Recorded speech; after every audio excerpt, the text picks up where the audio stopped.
Hey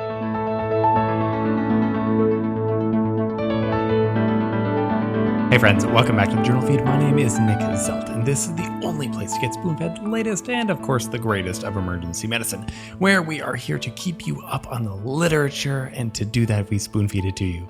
If you are hearing this right now, then you are not currently a Journal Feed subscriber, and so you will not be receiving the full Journal Feed podcast, only getting a portion of the past week's articles.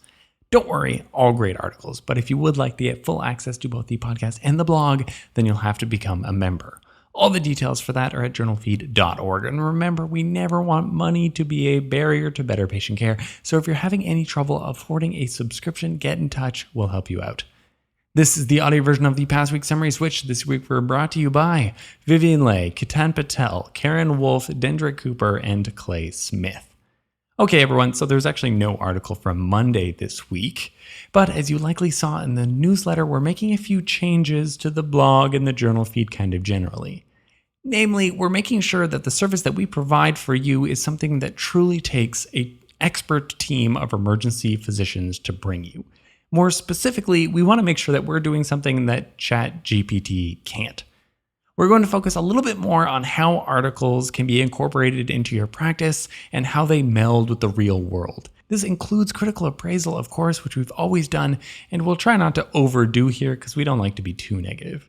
After all, summarizing an article, that can mostly be done by a computer, and ChatGPT does a pretty darn good job.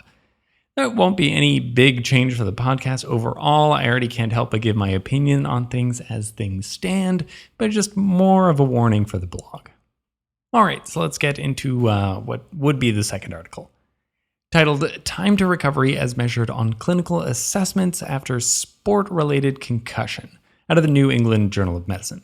Okay, so I can't say this article is going to do terribly much to change your practice in terms of making patients better, but it could help with expectation setting, and I think that's a huge important part of the emergency physician's job.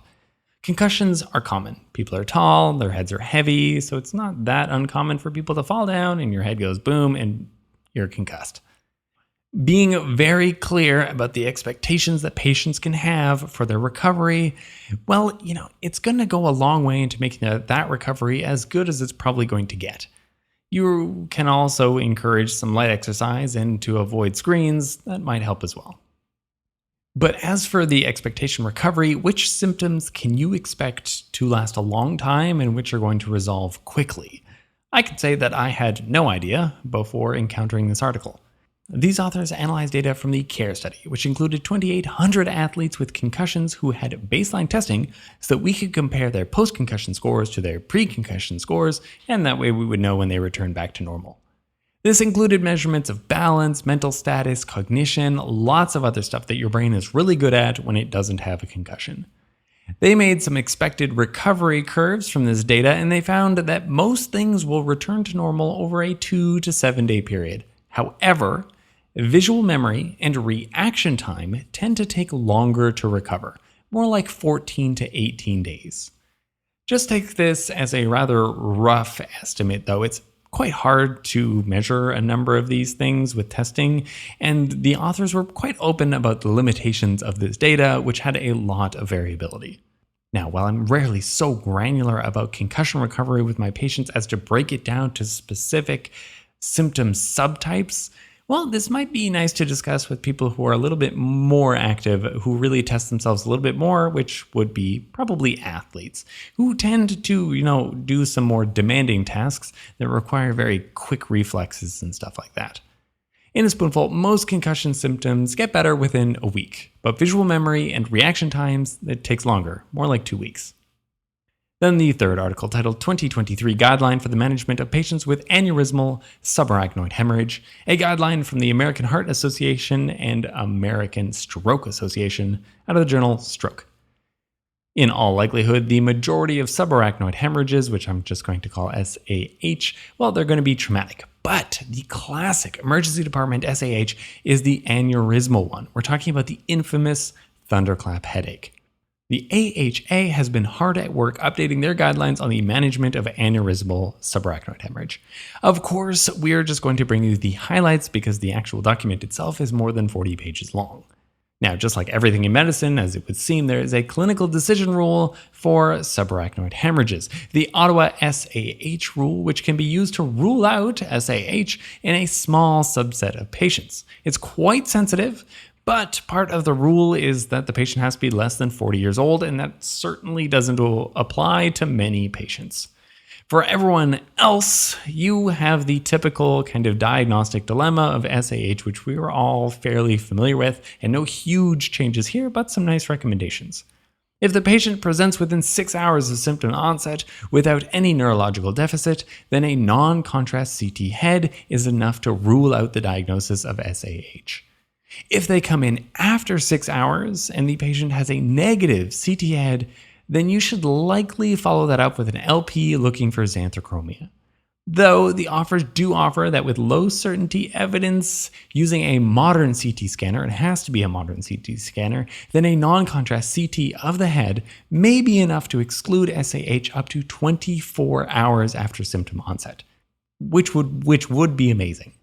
In this case, you have to keep in mind factors that might decrease the sensitivity of your CT scan though, like significant anemia, for example, which makes the blood less dense and thus harder to see on scan. Technically, the authors offer CTA as the next imaging modality as well as LP, but the guidelines recommend LP as the better choice since the sensitivity of a CTA of the head is less than perfect to detect or find an aneurysm. The definitive treatment is endovascular coiling or neurosurgical clipping of the culprit aneurysm, preferably within 24 hours because this is dangerous.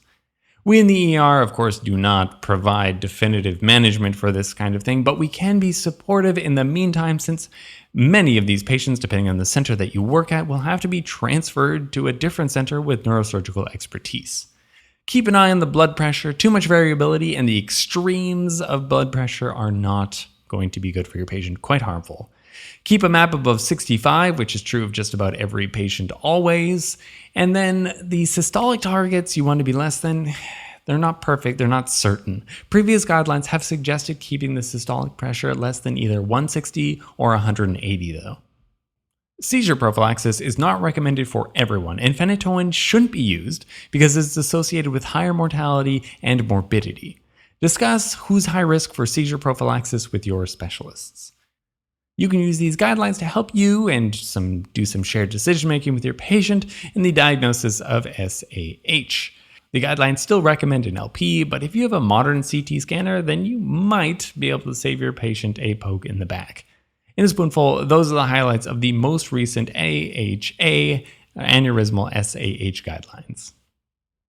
Okay, let's do our wrap up. What did we learn today? First off, post-concussion, you can warn your patients that their reaction time and their visual memory might take longer than pretty much everything else to recover. From the third article, we reviewed the most recent guidelines for aneurysmal aSAH coming out from the AHA. Again, if you're hearing this, then you're not part of the members feed, and so you actually missed articles from this week. Those articles were about whether or not people are actually giving inhaled corticosteroids to asthma patients in the emergency department. Are your colleagues doing that? Are you doing that? And then the other article was about the risk of VTE after minor surgeries. Is it enough to even worry about? Links to all the articles summarized can be found at journalfeed.org, where the newsletter is the best way to make the podcast into a bite-sized nugget of spaced repetition. Our goal here is for you to read less, learn more, and save lives, one spoonful at a time.